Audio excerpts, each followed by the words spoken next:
Every day, over 100,000 flights crisscross the skies. We fly over cities, oceans, and mountains, confident, unaware. But not all airspaces are the same. Some routes are so risky that airlines avoid them at all costs, or fly over them only when there's no other choice. From frozen poles to war zones, today we'll uncover the world's most dangerous flight routes and the surprising reasons why they exist. At 29,000 feet, Mount Everest is as high as most commercial jets fly. You'd think it's just another terrain below, but flying over Everest is extremely dangerous. The air is too thin, which affects engine performance. If a plane has trouble, there's no space to descend or glide to safety. And forget emergency landings. There's nowhere to go. Plus, the area has no radar coverage and is surrounded by extreme turbulence and jet streams. Pilots steer clear of it, unless they're specially trained. Even Nepal's Lukla Airport, near Everest, is considered one of the most dangerous airports on Earth.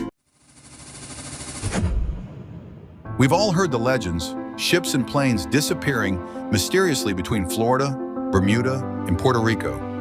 But what's really going on in the Bermuda Triangle? Turns out the area is prone to sudden storms, water spouts, and strong Gulf Stream currents. There's also a mild magnetic anomaly, which used to affect compasses in older aircraft. Add to that a busy traffic zone and poor weather monitoring in the past, and you get a region with a history of confusion and accidents.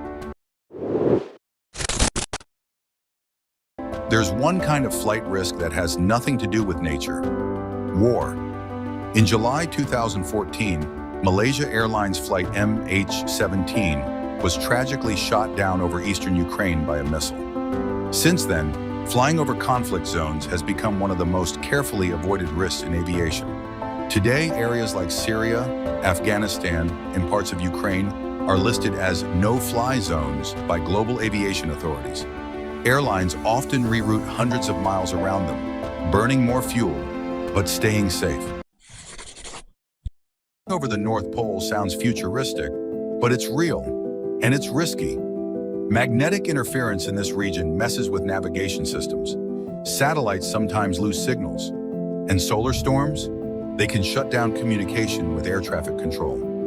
On top of that, polar regions are brutally cold. If something goes wrong, emergency landings are near impossible. Even survival time for passengers in those conditions is dangerously short. The Pacific Ocean, over 63 million square miles of water, with barely any land in between. When aircraft fly across it, they're following strict ETOPS regulations.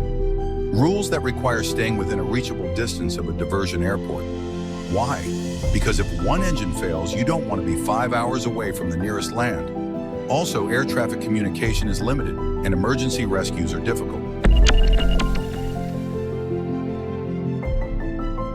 Finally, the southernmost frontier, Antarctica. Why don't commercial planes fly over it? Because they're not allowed. And even if they were, they wouldn't. The Antarctic Treaty restricts commercial overflights.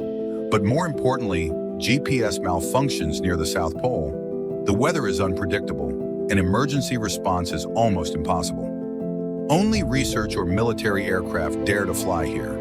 For passengers, this continent is off the map, and it's going to stay that way.